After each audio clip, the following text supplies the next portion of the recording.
How's everybody doing out there today? So this live it's going to be about me and my story. You know, I'm sitting there talking all the time about all these other things, and I really haven't talked to anybody about, about myself and my story, how I got to where I'm at doing what I'm doing right now. So this one's going to be a while. I typically don't do long lives. I'm going to tell you right now, this one's going to go a little bit longer. The reason is you're gonna find out very quickly on that I've done a lot, and so I just want to kind of go over that. At the end of the day, I think what really comes out of this is the fact that I'm an entrepreneur. I love going after trying different things in life, and I'm all about going after finding that thing that I really want, that I really enjoy. So at 12 years old is when my life as an entrepreneur started. I was 12 years old, no conversations with mom and dad or anything. It was me and my best friend who lived right next door to me, Kenny Rhodes. We walked down downtown Bloomington and filled out some paperwork to get a paper route. And they gave us one. So there was no parental consent, any of that needed. We got the paper route. And that was the start of me getting out there and doing business.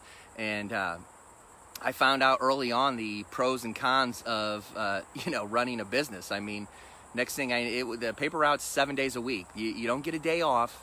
You're constantly going. And if you sleep in, next thing you know, you got the manager ringing your doorbell at your home, waking your whole family up because he sees the bundle of papers still sitting out there, which I actually, at the end of the day, kind of felt bad for the guy because if you wake up my dad early on a Saturday on one of the days that he gets to sleep in, he's going to give you an earful. But anyways, so after that, about 16, how are you doing, Stacy? Thanks. Hi. So at about 16, then I went and I got an official job. I was a checkout, or I worked the cash register at a West Side grocery store. And one of my first customers was a lady that told me that in her first week of working there, she got hit across the face by some guy with a gun. And it was, there was, unfortunately, there were some seedy characters that came through there. And I think more often than not, there were people walking in and out of there with products without ever going through my checkout line, And, that was also an interesting job. That was me getting out there and interacting with people and trying to figure things out. At 16 I was working at the grocery store as a cash register. I was lucky enough, my parents really provided for me that I didn't have to get out and get these jobs. They wanted me, my number one focus from their point was school. They want me focusing on school. So I think really after that, for the most part, I did focus on school. But I will say this too, about my parents. A lot of my work ethic and what I've done and gone after, was from what I saw modeled from them. So my dad, on top of being a full-time dentist, he had over 120 plus rental units. So when kids are out there complaining about, hey, my parents are always harping on me to clean my room and do this and that.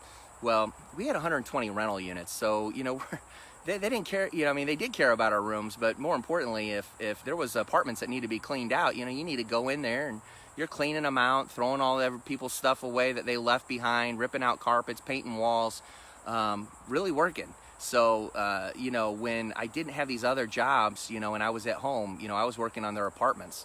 But then I went through, at 18. I started construction. So actually when I was younger, hey Jeff, how you doing? Thanks. When I was younger, I took, martial arts, Taekwondo, and the guy that taught us was John Penn at the YMCA. And of all the people I know, I'll tell you what, he has probably the most class of anybody I've ever met. Just a super great, classy guy. When you think of construction people and construction guys, you're thinking of, they're, F that, F this, blah, blah, blah, blah, blah, just terrible mouths, just real rough neck kind of people. This guy was just the complete opposite. He had a great composure, disposition about himself, but at the same time, you know, he carried himself in a way that you knew not to mess with the guy. I mean, he was a second, third degree black belt. You know, he knew what he was doing, and he quickly moved up the ranks, which is really cool. I think he's probably at this point in airplanes more than he is in cars. I mean, he's running. He's gone from a state to, you know, I don't know how much of the country when it comes to the labor halls for union workers, but he's up there. But yeah, it couldn't happen to a better person. He's a great guy. So anyways, he ran the labor hall when I was 18 working at, and so he was nice enough to put me out on some jobs out there in construction. Now, apart from him, I did get a chance to see the other side. So some of the guys that I worked with for these construction companies, you know, one of these jobs sticks out in my mind, and that was this one guy. He handed me a shovel and said, "All right, go over by that pile of sand, and you know, we'll tell you what to do, and don't leave that area until we tell you." And so they had these dump trucks backing up, dumping piles of sand, and then they had these giant automated wheelbarrows. Right? They had at least 2 of them. So you're sitting there and you're, "Hey Stacy, how you doing?" So you're filling the wheelbarrows full of sand, right? Or I say we, but it was me. And then as soon as one of them was full, a guy would come over and he would, you know, automated wheel it away, and I go and I'm filling the other one, right? Well, you know, I would keep doing this until someone would come and get me, and it's break time. And then, you know, and then I come back and I'm doing the same thing. And then, you know, day 2 comes around, the guy throws me a shovel and he says, "Hey, you know where to go?" You know? And I'm like, "Oh, great. Yeah, that's awesome." And I'm, you know, shoveling. And then at one point he came over and he's watching me shovel. And he goes, "You know, son, we're not paying you for half full shovels of sand. You need to fill that shovel up." You know, and my hands are just, I mean, they're raw at this point. You know, you're just, you know, my back feels like it's just got kicked in by a mule or something. You know, it was a rough job. And there was a lot of those that I experienced in being a laborer in construction. And it was just, you know, people pointing you, telling you where to go, what to do. And there were tough jobs out there. So, oh, thank you very much. Appreciate it. So yeah, these construction jobs, you know, and again, I don't mean to trash talk anybody that's doing any of these. I'm just saying this is my experience, that, you know, I have nothing but respect and appreciation for you, because I know it's extremely difficult. So then, you know, after that, I worked on and off construction while coming back from college over the summers. But I went to University of Iowa, and from there, I think I just had I think the only job I took while I was at Iowa was maybe a pizza job, working at one of these pizza restaurants, which was fun. But, you know, you're in the back of the kitchen and, you know, tossing pizzas, tossing doughs, and then, you know, just doing a bunch of dishes. And it was fun, but at the end of the week, you know, at the pizza restaurant, I mean, you know, you're lucky if that money's paying your light bill, you know? So I graduated college, and I ended up, you know, I didn't know what I wanted to do. I didn't know what I wanted to do in college. So, you know, immediately, next thing I knew, my sophomore year in college, I've got, you know, all of my GERs done, and I'm practically done with a major for sociology, which I never even thought of. It was just, you know, you pick classes that looked fun and good. And so I think, you know, my last year and a half, it was literally just about completing the required number of credits in order to graduate. I didn't have to do anything else but just pick classes from that point, which I ended up, you know, challenging myself and doing a few other things. I, you know, looked into you know, being a dentist like my dad, and taking some medical classes, and looked into the business aspect and took business classes and so forth.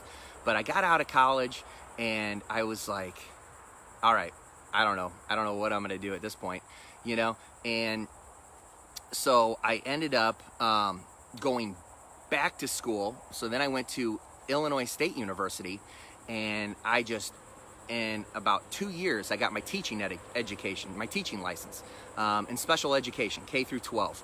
I thought that would just be a great way of, you're just going to feel good doing what you're doing, helping people that need help. And so I just piled on the classes to get through. So literally, I don't think you can typically do that in 2 years. I was taking 16 to 18 hour semester classes, and I was packing everything on in the summer, and I got it done. And I finished my my student teaching in Chicago, and in the middle of the year, right? And I've got all these friends that I grew up with that are in Chicago at the time, and they all have these amazing, fun corporate jobs. And I'm just looking at the big buildings and seeing everybody dressed up and going from building to building and so forth. And the grass is always greener on the other side, so no one was knocking down my door with available positions at the time. And I'm like, and then on top of that, you look at the teachers' salaries that they're offering to pay, and I'm thinking, man, let's see what these business jobs are like, So I ended up applying to,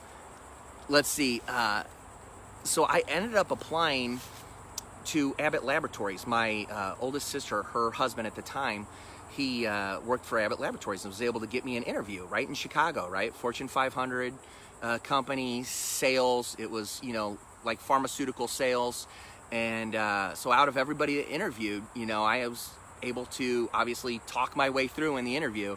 And of course, he coached me a little bit on what to say, and he knew the person hiring, so that might have helped as well. But out of about 40 people interviewed, I ended up getting the job.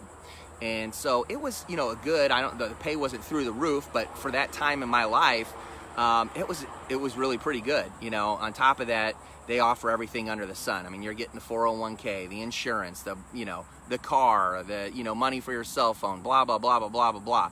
So I should be happy. I had everything I needed. So here I am in Chicago, and I'm driving from pharmacy to pharmacy, and I'm doing I'm basically trying to talk to the pharmacists about our diabetes glucose monitors. So when someone comes with a prescription, hey, they need a glucose monitor, they need something to check their blood sugar levels, that they are recommending our monitor to do that, because we found that the pharmacist has a big say at that point as to what monitor the patient ends up going home with. And so, it was once I did it, it was, started doing it for a while, it was easy. I mean, you're just spitting out a 10-minute spiel, and then, but the thing is you realize pretty quickly on that they're not even really paying attention. You've done it so many times, you're not paying attention, and they've heard these spiels and they just frankly don't care that they're not paying attention. So then I started at the end asking, they would want your pens. Like, oh, we love, so they're constantly beating you up for your cool pens, and the companies knew this, so they give us all these cool pens that light up in dark and what have you. And so I just kind of felt like I was a pen distributor, and then they would always hit you up for food as well. So whether it was Subway or pizza or whatever. So then I started kind of asking a few questions. So right in the middle, when they're like chowing down on their pizza or something, I'd be like, hey, what company do I work for? What monitor do I even represent? And you get like the look of just deer in headlights. They had no clue, and really that was more of an indication, not about them, but about my effectiveness of what I was doing. If I was doing a better job, they should know what monitor I represent. But I wasn't. I was going through the motions. I was collecting the paycheck, doing the job, doing the bare minimum, and just thinking, well, this is what I'm supposed to do. So, I think at that point, next thing I know, I get a call from my brother, who is a orthopedic surgeon in our hometown, Bloomington, that his rep is looking for a guy. And I'm thinking, oh man, at that point, I'm getting a little burnt out of being stuck in the Chicago traffic, and I got an opportunity to go home and get paid more money, and basically cost of living is probably half as much as it is in Chicago. So I'm thinking, oh, this is a no-brainer. This is great. On top of the fact, I'm just tired of traveling around to all these different places meeting different people, and instead I get the opportunity to work with the same people. So, you know, I'm always looking at, okay, you know, this makes more sense. This is better, right? The grass is greener on the other side. So I go ahead and I take them up on it. And that's when I, you know, got the interview, and I ended up parlaying that interview for an opportunity at a 6-figure salary. And, you know, I ended up, they basically said that, you know, after 2 years or whatever, I would qualify for this 6-figure salary as an orthopedic rep. Well, I don't know if you know much about what orthopedic reps do, but I am literally going in surgery with the orthopedic surgeons and making sure they have all the instrumentation and implants they have, answering any questions that they have in the middle of the surgery. So it can be a little stressful because, you know, they've got a ton of stress on them at the point in that surgery, and if you don't have all the answers, you know, it matters. You know, hey, what's the next instrument I need for this procedure? You know, that's kind of one you need to know. And so when you're going through the learning processes of that, and you don't know everything, and I ended up accepting a job with a guy that had a huge route, so he had a ton of business. So you're getting thrown in on surgeries right off the bat, and man, I had some doozies right off the bat that just really just scared the heck out of me, because, you know, things went sideways. You know, you found out all the things that can go wrong in the medical industry when people put the wrong instruments in the wrong trays and what have you, and, you know, the implant that you need was on back order, and it's tough. It can be very tough. And so I think I decided early on that one that I was like, I don't know how the heck I ended up getting in this medical field, but I need to get out, you know. And it's funny because all my family, they come from a very medical background. You know, my mom's dad was a doctor. My dad obviously was a dentist. And then, you know, I've got a brother who's an orthopedic surgeon. I've got a sister that's an anesthesiologist. You know, it should be in my blood, but I did not feel that medical gene pumping through me at all. I felt like, you know, I took a wrong turn somewhere, and I don't know how I ended up here, you know. But again, to everybody else, you know, for me to leave that job and do anything else, it's like, what are you thinking? You know, you're making a ton of money. You're living in an area that costs nothing to live there. Why in the world would you do this? And I just, I'll tell you what, I ended up, it was the craziest thing. I read the book, The Perfect Storm, and just really got into it. And, you know, who knows? I think I was just looking, I think it was a combination of that, and I was just looking for, I knew I needed to make a change in my life. And so I said adios to the job. You know, I gave them my 2 weeks, and I sold everything I had, and I drove to Massachusetts, to you know, Gloucester, Massachusetts, to walk the docks and hop on one of these fishing boats, which was a story and a half, because here's a guy that's making this drastic decision that at the time, honestly, if you handed me a worm, I would have a hard time putting it on a hook. And now I'm going to a commercial fishing boat. You know, what in the world are you thinking? And so, you know, it was crazy. You know, I got out there, I got seasick, I'm throwing up everywhere. You know, I ended up fighting through it, getting over it. You know, I'm learning how to navigate a, you know, 69, 70 foot fishing boat, commercial fishing boat, in pitch dark. Couldn't see a thing. Just through these navigation instruments that I've never used before, and I did it, you know. So, you know, I think that part of my life, a lot of people say that, you know, people don't excel because they're scared of trying the new things. Yeah, that is not what's holding me back at all. I have done everything crazy you could think of. But anyways, so at the end of the day, you know, with the fishing boat, one of the craziest things about it is that you drag that fishing net for 5 hours, right? And then when the 5 hours is up, you bring the net back in, and here you've got just, you know, a huge catch of fish, and then they throw the net back out, right? So the clock is now started for your 5 hours, right? But in that 5 hours now, you have to sort all the fish, you have to clean them, you have to throw them below the hole, you have to ice them. And I was the cook, even though I had no idea how to cook, right? And here I am cooking on a charcoal grill in the middle of the boat. And so then when I was done with all that, if I you know, on one of those shifts in the middle of the day, I would have to cook the guy's lunch. It was just me and two other guys, the captain and another helper like myself. And then if you weren't cooking and you didn't have to take a shift navigating the boat, you get to sleep, right? So whatever time was remaining, you would get to sleep. You know, a lot of times you're looking at maybe an hour, hour and a half or so, and then they get you back up and you do the thing all over again. And this is going day after day after day after day. It's just, you know, so you don't have your typical 24-hour day. You're constantly getting up and going. And then at the end of the day, when we got done with the job, I didn't even get paid that much, you know? I didn't make much money at all, which was just, it was crazy. I was like, what in the heck am I doing? And so I went back to Bloomington, you know, basically begged for the orthopedic job back, just said, look, you know, I don't know. I apparently must have lost my mind. I'm willing to give this medical thing a go. It obviously looks better now after being on a commercial fishing boat. You know, and at this point they decided not to reinstate my six-figure opportunity that I had, which I was a little sour about. But at the same time, I completely understand it. You know, I had that opportunity with them and I left them. So why should they do that? You know, at the end of the day, I was still getting paid good money. And so I did that for a while, but it didn't take too long for me to again realize this is not me. This is not my passion. This is not what I want to do. And so then it wasn't long after that I was going downtown with another medical buddy and just walked up on this building that I was born and raised in Bloomington. I never noticed this building the whole time I was there, right? I was always going downtown drinking with my buddies, you know, and I just never noticed this building right in the middle of all of them. And for some reason that day I did.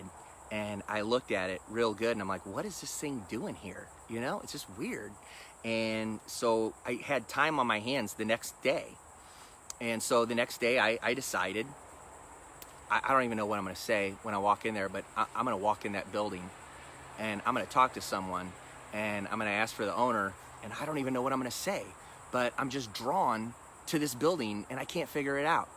But I'm thinking, God, there's an opportunity here. So I walk through the door and this lady on the other end of the counter says, hey, can I help you? And I go, yeah, is the owner here? And she goes, no, he's at the new place. He's at the new place. He should be back sometime later this day, today. And I go, what do you mean he's at the new place? She goes, well, we're moving. He's at the new place. I go, wow, you're moving? That's great. So then immediately I'm following up with this guy. And he goes, well, yeah. I go, are you selling this place? He goes, well, yeah, I am. And he goes, I haven't listed it or anything yet, but I'm planning on selling it. You know, I know what I want to pay for it. You know, I want to get for it. And it was a very fair price. And I was like, done. Let's do it. And we didn't use any realtors. We split an attorney. So, you know, we each only paid half of an attorney fee. We just used the same attorney. You know, the guy was just as classy as could be. I completely trusted him. Matter of fact, he's such a great guy that, you know, here I am being a young, excited idiot that, you know, I go to the bar next door and I'm blabbing to, you know, everyone, man, I'm going to get this place next door. It's going to be awesome, blah, blah, blah, blah, blah. The wrong guy hears it and he knows who this guy is. He goes and he contacts the guy and offers him $25,000 more than I was going to offer him, because I just didn't negotiate with the guy. I just said, hey, that's your asking price, let's do it. And we shook hands. And he said to the guy, you know, I shook his hand and that's it.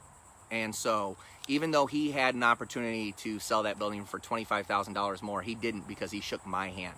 And that just says so much about him. So, you know, I definitely admire that. But so anyways, this building, I mean, I just fell in love with it. You know, I didn't do your typical what real estate and investors and everybody does and, you know, measure this and that and what have you to make sure that the outcome is going to be right. No, I just fell in love with that building, and you know, to the point where, you know, plating it in gold wouldn't have been enough for me. But, you know, again, I hadn't done any of these things.